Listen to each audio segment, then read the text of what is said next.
साधु कभी अपने पुण्य का फल नहीं भोगता, वो तो पुण्य को ठुकराता है। पुण्य का फल नहीं भोगता साधु, पुण्य को ठुकराता है। साधु का संसार में सबसे ज्यादा पुण्य का उदय होता है, सबसे ज्यादा। सबसे ज्यादा पुण्य का उदय होता है साधु का। सुन रहे हो ना तुम लोग? हाँ, तुम लोग हमें बेचारा मत समझना। हाँ, नहीं तो तुम बेचारा मान के चौका लगाओ, बेचारा मान के हार दो, बेचारा मान के पैर दबाओ। अब बेचारे महाराज नहीं। तीन लोक में ऐसा कोई भी व्यक्ति नहीं है जो महाराज के पुण्य की बराबरी कर सके, कर ही नहीं सके। लेकिन बस विशेषता एक है, अपने पुण्य को स्वयं साधु भोगता नहीं, भोगने का भाव नहीं आता। भोगना पड़े तो मजबूरी है कि मेरा पुण्य मेरे काम क्यों आ गया, मेरा पुण्य मेरे काम क्यों आ गया, ये खेद साधु को होता है। साधु की महानता देखना क्या है। पेड़ कहता है मेरी छाया मेरे काम कैसे आ गई, साधु कहता है मेरा पुण्य मेरे काम कैसे आ गया। खेद होता है। पुण्य के कारण से कभी कोई चीजें उपलब्ध होती हैं तो उसको खुशी नहीं होती। खेद नहीं करेगा तो उदासीन रहेगा। पुण्य के फल को भोगने में साधु उदासीन हो जाए तो समझ लेना साधना में अतिशय होने वाला है।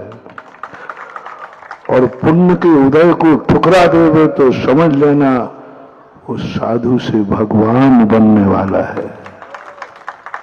किसको ठुकरा देवे?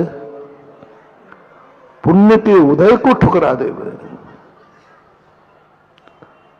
कोटि 18 घोड़े छोड़े 84 लाख हाथी, ठुकरा देवे। पुण्य का उदय आया है और उसको ठुकरा देवे, समझ लेना ये साधु भगवान बनने की लाइन में आ चुका है, भगवान बनने ही। और पुण्य के फल में ठुकराए तो नहीं, उदासीन हो जाए तो समझ लेना साधुता में चमत्कार होने वाला है। क्यों? क्योंकि पुण्य के फल में क्या हो गया? उदासीन हो गया। हर्षित नहीं है, नाश नहीं रहा, उदासीन है। जब जब पुण्य का फल साधु को भोगना पड़ता है उदासीन होता है। पुण्य के उदय से आहार मिलता है, लेकिन आहार मिलने पर खुशी नहीं होती, मजबूर होता है। लेता नहीं है, लेना पड़ता है। हर चीज को यही है, उदासीनता आना चाहिए। और साधु के पुण्य को जब दुनिया भोगती है तो उस पेड़ जैसा आनंद आता है कि पेड़ कहता है मुझे मेरी छाया मेरे काम नहीं आई, इसका गम नहीं है, लेकिन मेरी छाया हर पथिक के लिए काम आती है, इसका मुझे खुशी है। पुण्य अपना हो, लाभ दूसरे को हो। उस कार्य को करो जिससे तुम्हें लाभ ना हो, जगत को लाभ हो। वह पुण्य धर्म कहलाता है।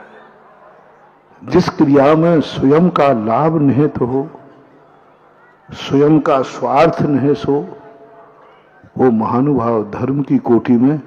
क्योंकि सभी संसारी प्राणी अपने लिए करते हैं।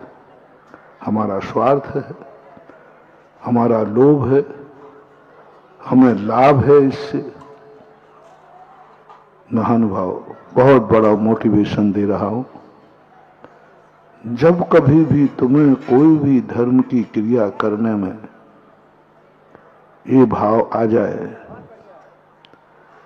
कि इस क्रिया से मुझे यह लाभ है, मेरा यह स्वार्थ है, यहाँ पर मेरा कोई भी यश बढ़ेगा, नाम बढ़ेगा, प्रसिद्धि होगी,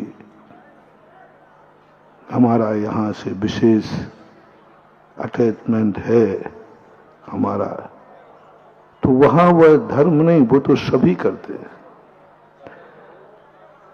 लेकिन इसको थोड़ा सा परिवर्तन कर दो,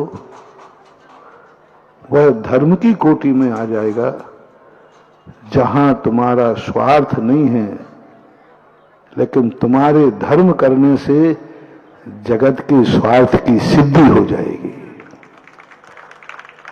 जगत का स्वार्थ सिद्ध हो जाएगा, जगत को लाभ मिल जाएगा, जगत का कल्याण हो जाएगा। भगवान प्रवचन देते हैं, उनका कोई निजी स्वार्थ, लेकिन बोलते समय क्या है, मेरे बोलने से जगत का कल्याण हो जाएगा, वो अपने लिए नहीं। और सबसे ज्यादा इस पंचम काल में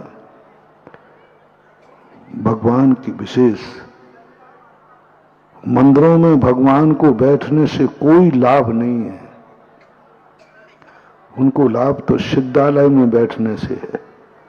भगवान को आनंद कहां है, बोलो ना, सिद्धालय में। सिद्धालय में भगवान बैठते हैं, उनको आनंद है। इन मंदिरों में बैठने से भगवान को कोई किंचित मात्र भी आनंद नहीं है। फिर भी साक्षात तीर्थंकर से भी ज्यादा अतिशय शक्ति मंदिर में बैठे हुए भगवान में होती है। क्यों? साक्षात भगवान में नहीं, क्योंकि साक्षात भगवान मंदिर में बैठना ही नहीं चाहता, वो तो कहां बैठना चाहता है। लेकिन जो मंदिर में बैठने वाला भगवान, उसमें अतिशय क्यों होता है? क्योंकि मंदिर में जब भी भगवान बैठेगा, वो स्वयं के लिए नहीं बैठेगा, सारे जगत के लिए बैठेगा।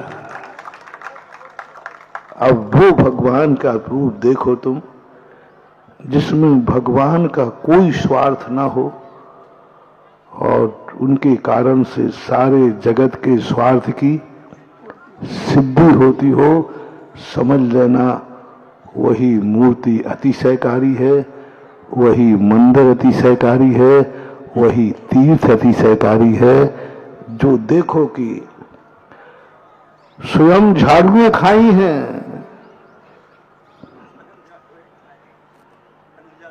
आ गए ना लाइन पे हवन, स्वयं ने क्या खाई? झाड़ुएं खाई। और झाड़ू मारने वाले को भी क्या दिया? उसके रोग दूर हो गए। बहोरी बंद के एक ऐसे अलौकिक शांतिनाथ स्वयं झाड़ू खा करके भी, आगे बोल दो ना, हाँ बोलो, तुम तो झाड़ू ही मारोगे, तुम्हारा तो काम ही है ये। तुम्हारा स्वार्थ सिद्ध हो गया तो तुम भगवान को भी झाड़ू से निपटाते हो।